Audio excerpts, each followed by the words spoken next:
빠른 속도로 인간의 평균 수명이 늘어가고 있습니다. 우리나라 평균 수명은 2026년 남성 2026년 기준으로 남성은 약 86세, 여성은 90세 전후라고 합니다. 옛날에는 특별한 사람들이 장수한다고 생각을 했는데요. 지금은 대부분의 사람들이 장수하는 것 같습니다. 그래서 머지않아서 인간 수명이 120년에 이를 것이다, 이렇게 말들을 합니다. 그래서인지 사람들을 만나보게 되면요, 이전의 사람들보다 내세를 인정하지 않으려는 사람들이 많아진 것 같습니다. 이렇게 장수를 하다 보니까 자신의 죽음을 부정하는 사람들이 많습니다. 나는 죽지 않을 것 같은 것입니다.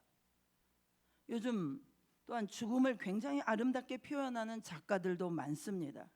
죽음을 편안한 잠, 아름다운 떠남, 자연의 일부, 또 삶의 또 다른 단계, 아름다운 귀향, 우주에로의 귀환, 어쩌고 저쩌고 하면서 따뜻한 이미지로 치환하려고 합니다. 최고의 강적 죽음을 만났을 때 아름답게 이름을 붙임으로써 그 두려움을 이겨내려고 하는 그런 심리적 방어 기제가 우리 사람들에게 굉장히 많구나라는 것을 생각해 볼 수 있습니다. 죽음은 자연의 순환의 그런 과정이다, 이렇게 표현함으로써 죽음에 대한 공포, 심지어는 죽음 이후에 주님이 말하는 천국과 지옥에 대한 개념, 영원에 대한 그런 개념을 지우려고 합니다. 뿐만 아닙니다. 존엄사, 품위 있는 죽음, 죽음에 대한 준비 교육, 이런 말을 하면서 심지어는 죽음을 내가 통제 가능한 모습으로 전환시키려고 하고 있습니다. 성경이 말하는 죽음이 더 이상 원수가 아니라 내가 관리해야 되는 과정, 이렇게 이야기하면서 인류 최고의 원수이고 마지막 종착역인 죽음을, 그 공포를, 그 최고의 적을 미화시키면서 죽음에 대한 공포를 벗어나려고 하는 인간의 어리석은 심리 기제를 볼 수 있습니다. 여러분, 성경은요 결코 죽음을 미화하지 않습니다. 성경은 죽음을 자연스러운 생리 현상으로 보지 않습니다. 지난번에도 말씀드렸습니다만 성경은 세 가지 죽음을 이야기합니다. 하나님과 단절되는 영적인 죽음, 우리가 말하는 육체적인 죽음, 또 세 번째 영원한 지옥에 가는 죽음, 세 가지로 말하고 있습니다. 성경은 죽음을 결코 아름다운 모습으로 보지 않습니다. 죽음은 슬프고 허무한 것입니다. 파괴적입니다. 모든 것을 앗아갑니다. 그래서 고린도전서 15장 26절에 나중에 멸망받을 원수는 사망이니라. 무엇입니까? 성경은 죽음을 마지막 원수라고 말했습니다. 마지막 원수. 셰익스피어 작가가 4대 비극을 썼죠.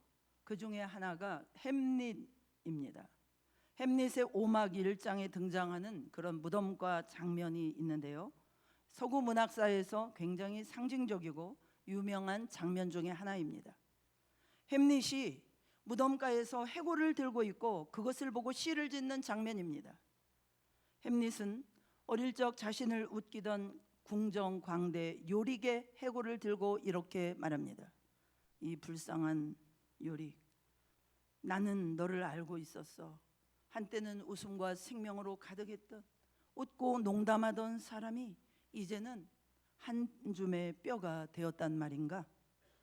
광대 요릭은 햄릿이 어린 시절에 그를 등에 업어주고 놀아주던 그런 궁중 광대였죠. 그가 죽었습니다. 그 해골을 보고 나를 그렇게 웃기던 요릭 어디 갔느냐?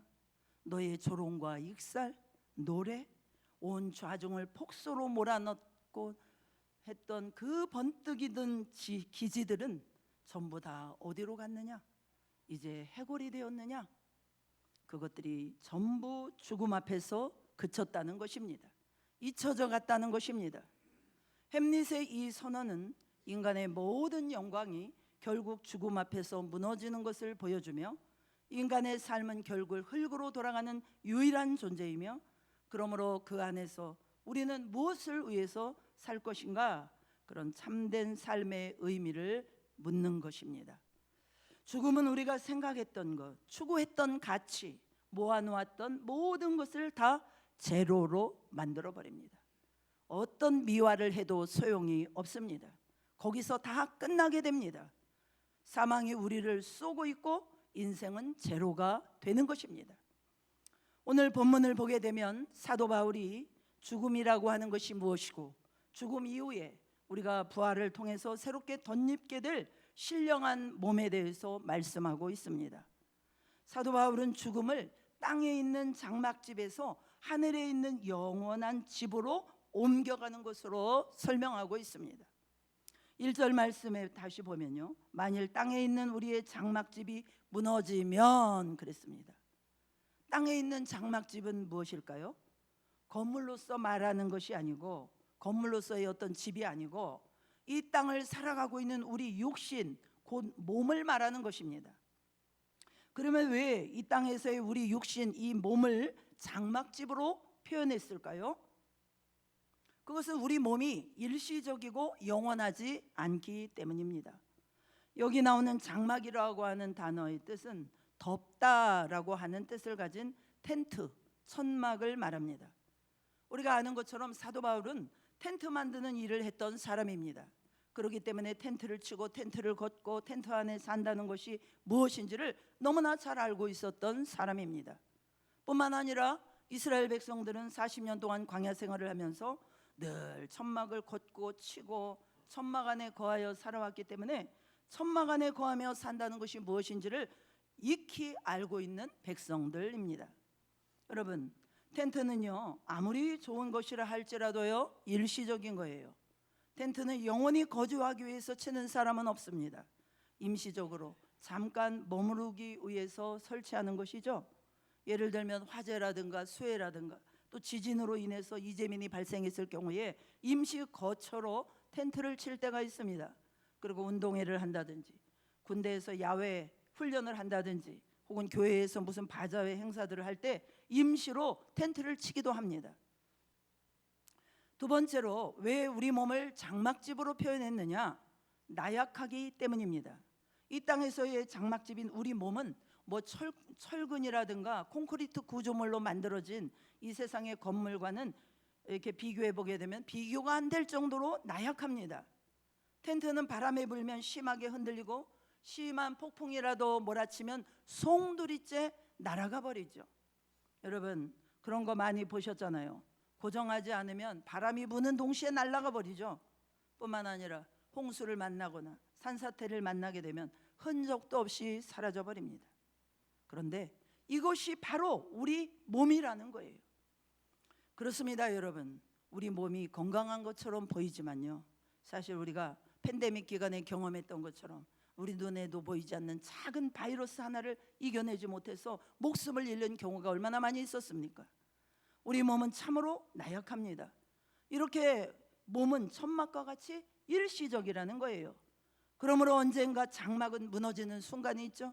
그래서 사도 바울은 이 땅에서의 우리의 장막집이 무너지는 때가 있다라고 말하는 거예요. 이 장막집이 무너진다는 것은 텐트를 해체하는 것을 말합니다. 해체하는 것, 천막을 걷는 겁니다. 그게 뭘까요? 이게 바로 죽음이라는 거예요. 베드로후서 1장 14절에서도 보면은 베드로도 역시 자신의 죽음을 말할 때 나는 죽는다 이렇게 말하지 않고요, 나도 나의 장막집을 벗을 날이 임박한 줄을 알미라 이렇게 표현을 했습니다. 여러분, 캠핑 가서 천막을 많이 쳐들 보셨죠? 텐트를 쳐보시면 알겠지만 텐트를 치는 일은 쉽지 않습니다. 그런데요, 이 텐트를 철거하는 거는요 그렇게 많은 힘이 들지 않아요. 텐트를 받쳐주는 볼대 몇 개만 딱 뽑아버리면 금방 풀썩 무너지고 맙니다. 그런데 여러분, 이게 바로 우리 몸, 우리 육체라는 거예요. 우리 몸을 지탱해 주는 데는요 많은 돈과 에너지가 들어가죠. 그런데 무너지는 데는요 별로 힘이 들어가지 않습니다. 이 땅에서의 우리의 몸은 언젠가는 무너질 수밖에 없어요. 이 말은 반드시 우리의 장막집이 무너지는 죽음의 날이 우리에게는 온다는 것입니다. 우리 젊은 친구들, 죽음이 영원히 올 것 같지 않지요? 온다는 거예요. 그런데 사도 바울은요, 땅에 있는 우리의 장막집이 무너지면 어떤 일이 벌어진다고 말합니까? 하늘에 있는 손으로 짓지 않은 영원한 집, 영원한 처소, 세번역 성경으로는 영원한 집, 영원한 집이 우리에게 있다고 말합니다. 다시 한번 우리가 1절 말씀 읽어보겠습니다. 1절 시작. 하나님께서 지으신 집 곧 사람의 손으로 지은 것이 아니라 하늘에 있는 영원한 집이 우리에게 있는 줄 압니다. 여기 보게 되면 하늘에 있는 영원한 집이 나오죠. 하늘에 있는 영원한 집은요, 천국을 말하는 게 아니고 여기에서는 구원받은 성도들이 장차 천국에서 입게 될 새로운 몸, 부활체, 그것을 말하는 줄로 믿으시기 바랍니다. 우리의 장막집이 무너지면, 곧 육체가 죽게 되면 어떤 일이 벌어지느냐? 내 육체와 영혼이 분리가 일어나죠. 내 영혼을 담고 있던 그릇이 육체인데 이 육체 속에서 영혼이 빠져나옵니다. 그래서 육체와 영혼이 분리되는 것이 죽음입니다. 그러면 내 영혼은 어떻게 됩니까? 부활의 생명으로 이미 거듭났기 때문에 내 거듭난 영은 천국에 들어갈 것입니다. 그런데 우리 육체는 그러면 어떻게 되느냐? 우리 육체는요, 매장을 하게 되면은 땅에 묻혀서 한 줌의 흙이 될 것이고, 화장을 하면은 한 줌의 재가 되겠죠. 그런데 예수님이 재림하시는 그날에 한 줌의 흙이 되어 있는, 한 줌의 재가 되어 있는 내 육체가 부활하게 된다는 것입니다. 그런데 어떻게 부활하게 되느냐? 고린도전서 15장 42절로 44절에 보면은 이런 몸으로 부활하게 된다라고 말을 하고 있어요. 한번 같이 읽어보겠습니다. 고린도전서 15장 42절로 44절 시작.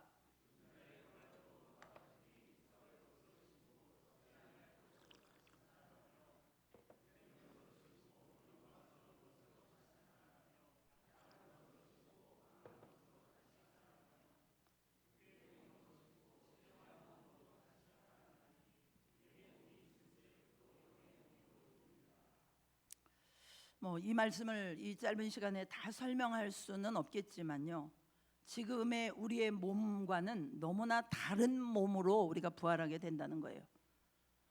여러분, 이 신령한 몸은요, 공간의 지배를 받지 않습니다. 그러니까 예수님께서도 부활하셨을 때 제자들이 문을 꼭꼭 걸어 잠그고 문이 열리지 않았는데도 예수님이 들어오셨습니다. 우리 몸이 그런 신령한 몸이 된다는 것입니다. 지금 이 상태에서 주님이 우리 몸을요, 하나님 나라로 부르신다면 우리는 하나님 나라에 가서 적응을 할 수 없어요. 지금의 이 몸을 가지고는 하나님 나라에 들어갈 수조차도 없습니다. 그런데 이 땅에서 살아있는 사람들이 예수님의 재림을 맞이할 때는 우리 몸이 호련히 변화된다. 우리 다 같이 한번 해보실까요? 호련히 변화된다. 호련히 변화된다. 갑자기 호련히 변화된다 그랬습니다. 변화되어서 들어간다는 것입니다. 아무튼 이제 우리가 부활하게 될 때 우리 몸이 썩지 않고 영광스럽고 강하고 신령한 몸으로 다시 부활해서 이미 천국에 가 있는 구원받은 내 영과 부활한 신령한 내 몸이 하나가 되어서 비로소 온전하고도 완전한 구원에 이르게 되는 것입니다. 할렐루야. 이것이 바로 하늘에 있는 손으로 짓지 않은 영원한 집이라고 말하고 있는 것입니다. 그러므로 하늘에 있는 영원한 집은 손으로 지은 이 땅의 집과는 정말 비교할 수 없을 정도로 안전하고 안정되고 영광스럽고 영원한 것입니다. 사도 바울은 1절에서 우리 죽음을 뭐라고 말했습니까? 이 땅에서 육체의 장막이 무너지는 것으로 말했죠. 부활하게 될 그 신령한 몸을 하늘에 있는 영원한 집으로 설명했습니다. 2절부터는 죽음 이후에 우리의 부활의 몸을 하늘로부터 오는 집, 처소로 덧입는 것으로 설명을 하고 있습니다. 2절 말씀 같이 한번 읽어보겠어요. 2절 시작. 참으로 우리가 여기 있어 탄식하며 하늘로부터 오는 우리 처소로 덧입기를 간절히 사모하노라. 여기서 하늘로부터 오는 처소, 이것도 공간으로서의 천국을 말하는 것이 아니고 죽음 이후에 우리 몸의 부활체를 말하는 거예요. 부활체, 즉 신령하고 영광스러운 몸을 말하는 것입니다. 사도 바울은 지금 여기서 썩지 않을 몸으로, 영광스러운 몸으로, 강한 몸으로, 신령한 몸으로 다시 살아나게 되는 것을 덧입는다, 이렇게 표현하고 있어요. 그래서 2절과 4절에 보게 되면 두 번이나 반복해서 덧입는다, 이런 말이 나옵니다. 여러분, 우리가 썩지 않고 쇠하지 않고 신령한 몸으로 다시 부활하게 되는데 왜 이것을 하늘로부터 오는 처소로 덧입는다, 이렇게 표현했을까요? 이것은요 굉장히 중요한 것입니다. 여러분, 우리가 이제 우리 몸이 죽게 되잖아요. 그러면 아까 말씀드렸던 것처럼 한 줌의 재가 되고 한 줌의 흙이 되기도 하는데, 주님 재림하시는 날에 우리 몸이 부활하게 되잖아요. 그러면 어떤 몸이 부활하느냐? 여러분의 이 몸이 썩지 않고 쇠하지 않고 강하고 신령한 몸으로 부활한다는 거예요. 다른 몸이 아니에요. 우리 몸입니다. 우리 몸이 그렇게 변화된다는 거예요. 그래서 덧입는다, 이렇게 표현하는 겁니다. 이게 왜 중요하느냐? 여러분, 초대교회 시절에는요 아주 중요한 이단이 있었어요. 영지주의라고 하는 이단인데요, 이 영지주의자들은요 우리 육체를 굉장히 악하고 더러운 것으로 보았습니다. 그래서 반드시 벗어버려야 될 게 뭐냐? 우리 육체라는 거예요. 그렇기 때문에 하나님의 말씀은 이 영지주의자들이 말하는 것처럼 우리 육체를 완전히 벗어버리는 게 아니라 우리 몸이 썩지 않고 쇠하지 않고 강하고 신령한 몸으로 덧입게 된다고 말하는 거예요. 이해가 오셨나요? 아멘. 여러분, 죽음은요 무엇입니까? 죽음은 멸절이 아닙니다. 여러분, 죽음이 멸절이라고 한다면 우리가 예수 믿어야 할 이유가 있겠습니까? 저부터도 예수 안 믿습니다. 죽음은 멸절이 아닙니다. 죽음은 어떤 철학자들이 말하는 것처럼 의식이 없는 수면 상태로 지내는 것도 아닙니다. 무의식 상태로 들어가는 게 아니라는 거예요. 그럼 죽음은 무엇입니까? 사도 바울은 그 뒷부분의 8절에 가서 보면 죽음이 무엇인지를 너무나 분명하게 우리에게 말해주고 있습니다. 8절 한번 같이 읽어보겠습니다. 8절 준비됐나요? 제가 읽어드리겠습니다. 우리가 담대하여 원하는 바는 차라리 몸을 떠나 주와 함께 있는 그것이라. 다시 한번 시작. 우리가 담대하여 원하는 바는 차라리 몸을 떠나 주와 함께 있는 그것이라. 그래서 내 영이 몸을 떠나서 주와 함께 있게 되는 것, 이것이 죽음이다. 성경은 이렇게 말합니다. 그러니까 여러분, 죽음은 무의식 상태로 들어가는 게 아니에요. 우리와 같이 똑같은 의식을 가지고 있습니다. 의식이 있는 상태에서 주님과 함께 있게 되는 것입니다. 이것이 바로 성경이 말하는 죽음입니다. 그러면 우리 몸은 어떻게 됩니까? 이 죽은 몸은 이제 부활을 기다리고 있는 거죠. 하늘로부터 오는 그 처소로 덧입기를 간절히 사모하면서 기다리고 있는 거예요. 언제까지? 주님 재림하시는 날까지. 그래서 주님 재림하시는 그날에 이제 우리 몸이 썩지 않고 쇠하지 않고 영광스럽고 신령한 몸으로 부활을 하게 되는 것입니다. 그리고 이 부활의 몸이 천국에 있는 나의 영과 더불어서 한 몸이 되는 줄로 믿으시기 바랍니다. 그래서 여러분, 지금 우리가 예수님을 믿으면 우리 영혼이 천국 갔는데 몸이 없을지라도 영은 지금 천국에서 의식을 가지고 있는 거예요. 그리고 주님 재림하시는 날 내 육체가 부활해서 영과 육이 온전히 하나가 되어서 영생 복락의 축복을 누리게 되는 것입니다. 그러므로 이 영광스러운 부활의 축복을 아는 자들은 하늘로부터 오는 우리의 처소를 덧입기를 간절히 사모하고 있는 것입니다. 그런데 그러기 전까지, 이 신령한 몸으로 우리가 부활하기 전까지 우리 몸이 어떻게 한다고요? 영광스럽고 신령한 몸으로 덧입기 전까지 우리 몸은 뭐 하고 있다는 거예요? 탄식하고 있다는 거예요. 2절과 4절에서 참으로 우리가 여기 있어 탄식하며, 4절에서도 참으로 이 장막에 있는 우리가 짐진 것 같이 탄식하는 것은, 이 탄식이라는 말이 2번이나 나옵니다. 이 땅에서 우리 몸은요, 우리 장막에서요, 우리 육체 속에서는요 탄식하고 있어요. 탄식한다는 말은 뭐예요? 신음한다는 말이죠. 신음한다라는 말은 현재 진행형으로 나오고 있어요. 그러니까 계속해서 매일매일 신음하고 있다는 거예요. 그런데 어떻게 탄식하고 있느냐? 아까 4절에서 무거운 짐을 진 것 같이 탄식하고 있다, 이렇게 말합니다. 여러분, 이것이 바로 이 땅에서 우리의 삶이고 연약한 우리의 몸입니다. 인생의 무거운 짐을 지고 한숨과 탄식 속에 우리는 이 세상을 살아가고 있습니다. 저도요, 요즘에 엄청 탄식을 하고 있어요. 우리가 얼마나 연약한지. 네 눈꺼풀도 내 맘대로 안 올라가요.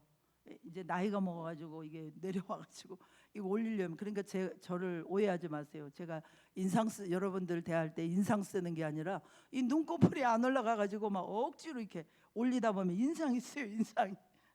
인상이 탄식해. 그래서 눈을 멀쩡하게 뜨는 사람 보면 그렇게 부러울 수가 없어.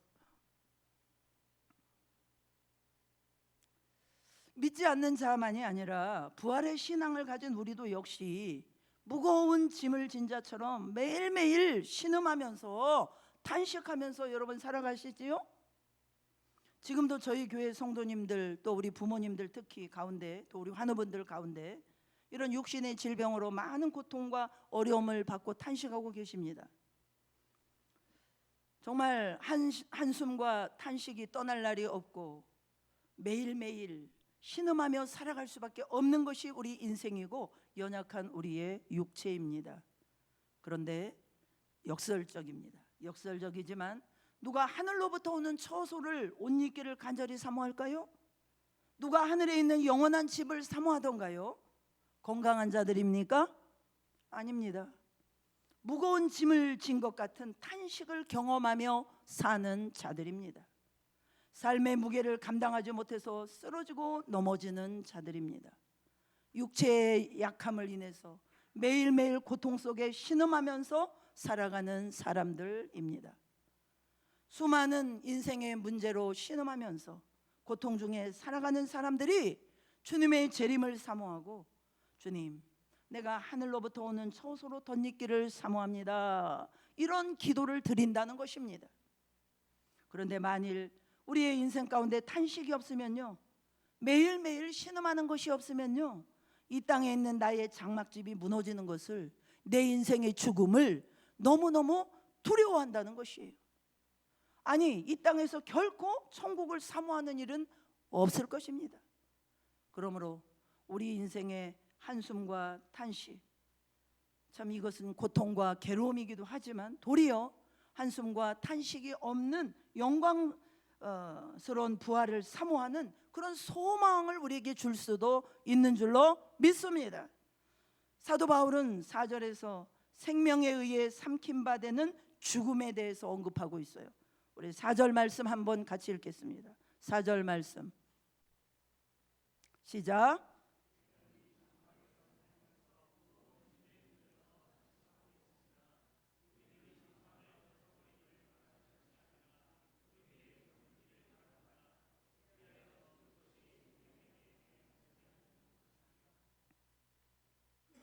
그렇습니다, 여러분. 이 세상에서 죽음처럼 잔인하고 무섭고 두려운 것은 없습니다. 그래서 모든 사람은 죽음을 슬퍼하고 두려워합니다. 이 세상에서 많은 두려움이 있는데 가장 큰 두려움은 바로 죽음에 대한 두려움 아니겠습니까? 죽음에 대한 두려움과 공포는 정말 우리들에게 상상을 초월합니다. 그래서요, 사형수가 있는 감방에서는요, 벼룩이 있어도 죽이지 못한다고 그러잖아요.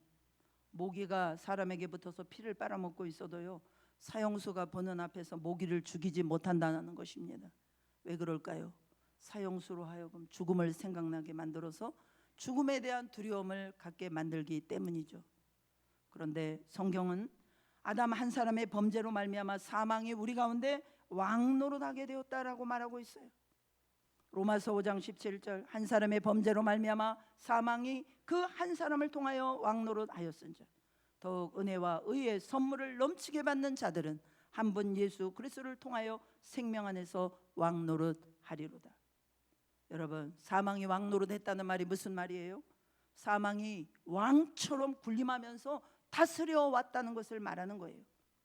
누구도 이 죽음을 거역할 수가 없었다는 얘기입니다.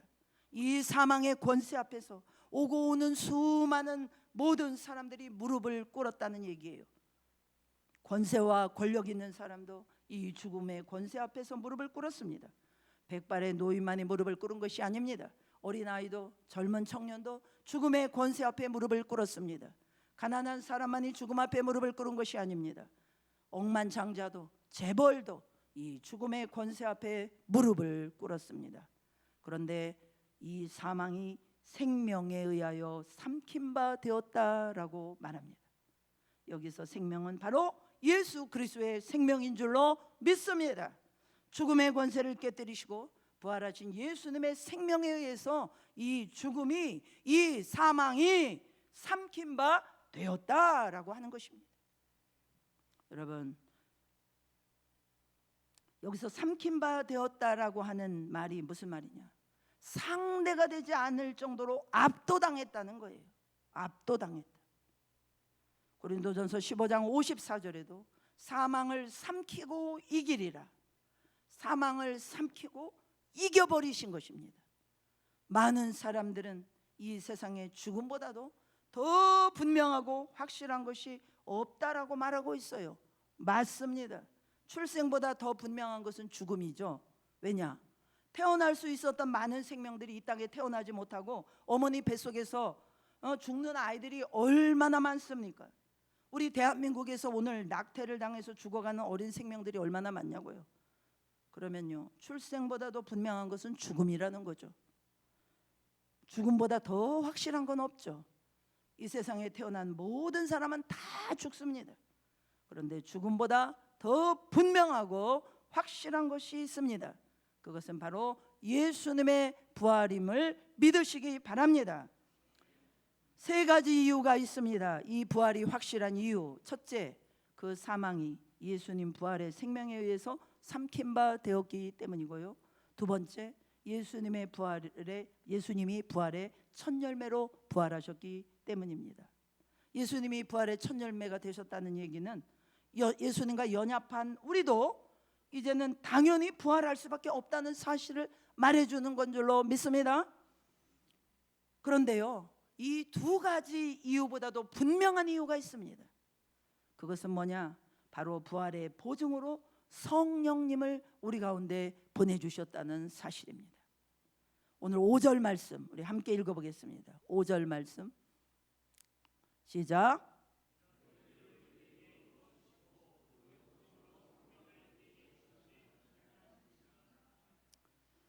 땅에 있는 육신의 장막을 벗고 하늘에 있는 영원한 집을 갖게 된다는 거, 하늘로부터 오는 처소를 덧입는 거, 이게요 우리 인간의 상식과 이성으로는 이해가 안 되는 얘기예요. 여러분 그렇잖아요. 우리가 죽게 되면요, 시간이 지나서 한 줌의 흙이 됐어요. 한 줌의 재가 됩니다. 또 어떤 사람은요, 심지어 시체를 찾지 못하는 사람도 있어요. 그런데 예수님께서 재림하시는 그날에 우리 몸이 썩지 않고 영광스럽고 신령한 몸으로 부활하게 된다는 거, 이게 인간의 이성과 상식과 과학적인 지식으로 이해가 됩니까? 안 되죠. 그래서 우리 인간이 이성과 상식으로는 우리 부활에 대한 이 확신을 가질 수가 없기 때문에 하나님께서 우리에게 이거는 틀림없는 사실이야 하고 우리 마음속에 도장을 꽝 박아주러 오신 분이 누구세요? 성령님이시다라는 거예요. 너희 몸은 반드시 부활하게 된다. 이렇게 부활하게 될 것이다. 그 보증이 뭐냐? 바로 성령님이시라는 거예요. 여러분, 이 성령님은 어떤 분이십니까? 창세기 1장 2절에 보면 이 성령님은 이 세상을, 천지 만물을 하나님이 창조하실 때 수면 위에 운행하셨던 분입니다. 그래서 이 세상을 창조하신 분인 줄로 믿으시기 바랍니다. 그리고 이 성령님은요, 예수님이 죽으셨을 때 예수님을 죽음 가운데서 부활하게 하신 분입니다. 할렐루야. 이분이 성령님이신 줄로 믿으시기 바랍니다. 그런데 그 예수를 죽은 자 가운데 살리신 성령님이 지금 누구 안에 와 계십니까? 우리 안에 와 계십니다. 할렐루야. 왜 와서 계십니까? 우리의 부활의 보증으로 오신 것입니다. 할렐루야. 예수님이 부활하신 신령한 몸처럼 너희도 연합한, 예수와 연합한 너희도 이렇게 예수님의 그 부활체처럼 너희도 부활한다, 이거를 보증해 주시기 위해서 성령님이 오셨다는 거예요.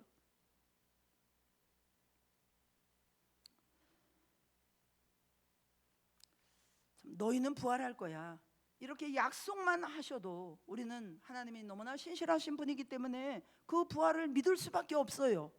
그런데 주님은 우리에게 더 분명하게 이 세상을 창조하시고 예수 그리스도를 죽은 자 가운데서 살리신 성령님을 우리 안에 보내주시면서 이 부활을 보증해 주셨다는 것입니다.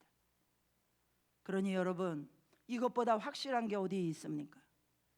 그래서 오늘 저는 이렇게 신나게 담대하게 여러분에게 외치는 줄로 믿습니다.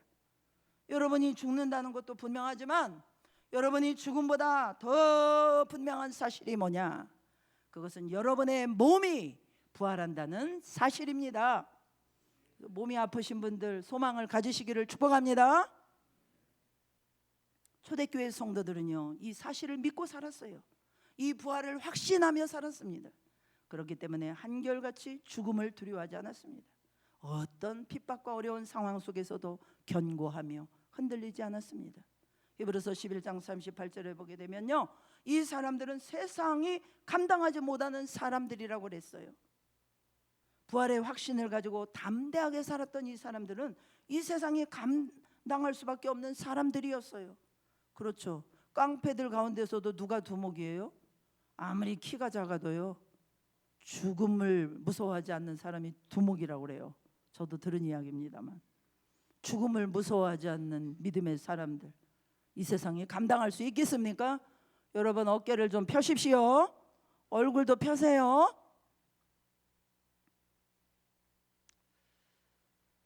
세상을 감당할 수 없는 사람으로 살았다는 것은 세상을 무시하면서 살았다는 말이 아니에요. 이해할 수 없는 고난과 핍박과 복음으로 인한 가난과 환난과 궁핍이 몰려와도 그들은 감사했다는 것입니다. 불평하지 않았다는 것입니다. 억울하게 누명을 쓰고 감옥에 가고 심지어 스데반처럼 돌에 맞아 순교를 해도 그들은 자기를 핍박하는 자들을 위해서 도리어 기도했다는 거예요. 더 좋은 부활을 얻고자 자신을 핍박하고 자신을 죽이는 자들을 위해서 기도했다는 것입니다. 그리고 그들은 죽음 앞에서 겁을 내지 않았습니다. 죽음 앞에서 얼굴이 스데반처럼 해처럼 천사처럼 얼굴이 빛나면서 부활의 소망 가운데 그들은 죽음을 맞이했다고 합니다. 바로 이 사람들이 어떤 사람이에요? 세상이 감당할 수 없는 사람들입니다. 왜요?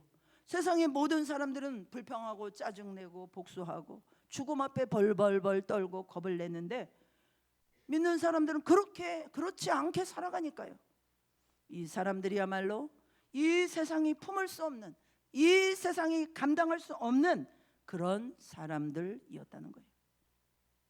저는 오늘 이 말씀을 듣는 우리 모두가 부활의 확신을 가지실 수 있기를 축복합니다. 그래서 나의 부활은 내 죽음보다도 분명하다. 왜냐하면 예수 그리스도가 내 안에 계시고 하나님께서 그 부활의 보증으로 성령을 주셨기 때문이다. 나는 죽지만 부활한다. 나는 죽지만 부활한다. 할렐루야. 이 부활의 확신 가지고 어떤 어려움 속에서도 여러분 믿음으로 흔들리지 마시고 두려움이 없는 담대함을 가지고 사시고, 그래서 죽음에 대한 두려움을 이기고 세상이 감당할 수 없는 사람이 되실 수 있기를 주님의 이름으로 다시 한번 축원드립니다. 우리 찬양하며 하나님 앞에 나가겠습니다.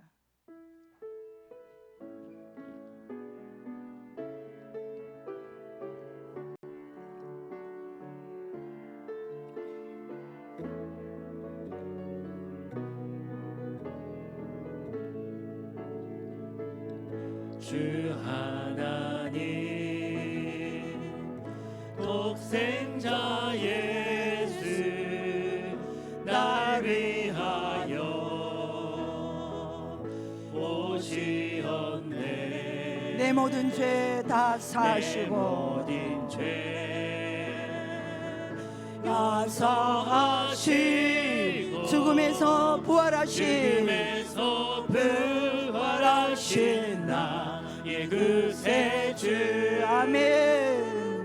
살아계신 주 아멘 아멘. 나의 참된 소망 아멘. 걱정 근심 전혀 없네. 사랑의 주 내 갈 길 인도하니 내 모든 삶의 기쁨 늘 충만하네. 주 안에서 주 안에서 거듭난 생명 아멘. 도우시는 주의 사랑 참 기쁨과 참 기쁨과 확신 가지고 예수님의 도우심을 믿으며 살리 아멘. 살아계신 주 나의 참된 소망 걱정 근심 전혀 없네. 사랑의 주 내 갈 길 인도하니 내 모든 삶의 기쁨 늘 충만하네. 그 언젠가 주 뵐 때까지 주를 위해 싸우리라. 주를 위해 아멘. 싸우리라. 승리의 길 멀고 험해도 주님께서 나의 앞길 지켜주시리. 아멘. 살아계신 주 나의 참된 소망 걱정 근심